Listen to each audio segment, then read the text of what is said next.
ગઈકાલે પોલીસ ભવન ખાતે વડોદરા શહેરમાં આવનાર દિવસોમાં જગન્નાથ રથયાત્રા અને મોહરમ પર્વ આવનાર છે, જે અનુસંધાને ગઈકાલે વડોદરા શહેર પોલીસ કમિશનર શ્રી દ્વારા શાંતિ સમિતિની બેઠક યોજવામાં આવી હતી।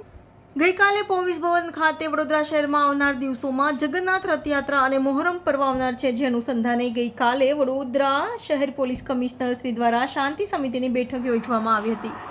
આ બેઠકમાં હિન્દુ મુસ્લિમ આગેવાનો હાજર રહ્યા હતા। પોલીસ ભવન ખાતે શાંતિ સમિતિની બેઠક પણ યોજવામાં આવી હતી, જેમાં પોલીસ ઉચ્ચ અધિકારીઓ હાજર રહ્યા હતા। વડોદરાના મેયર પણ હાજર રહ્યા હતા। Reporter Rahul Rajput, van news, Vadodara.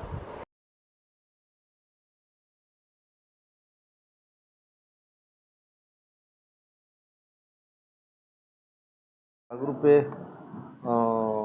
ની બાબત છે અને એનું વર્કઆઉટ થઈ ગયું છે। દરેક આપણા સ્થાનિક પોલીસ જે છે એ તો રહેશે જ, પણ સાથે સાથે બહારથી આપણને અમારા ડીજી સાહેબ તરફથી પણ 3 કંપની SRP આપણામાં ફાળવવામાં આવી છે।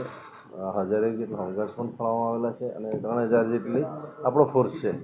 અને આપણી પાસે જોઈન્ટ CP અને DCPઓ મારા 8 DCP છે, 16 ACP છે, PI છે, તમામ હેડ કોન્સ્ટેબલથી લઈ પોલીસ કોન્સ્ટેબલથી લઈ SI સુધીના હેડક્વાર્ટરના માણસોથી આપણે સંપૂર્ણપણે એક સુદૃઢ સુરક્ષા વ્યવસ્થા ગોઠવીશું એવી અમને સંપૂર્ણ ખાતરી છે। Subscribe now and press the bell icon.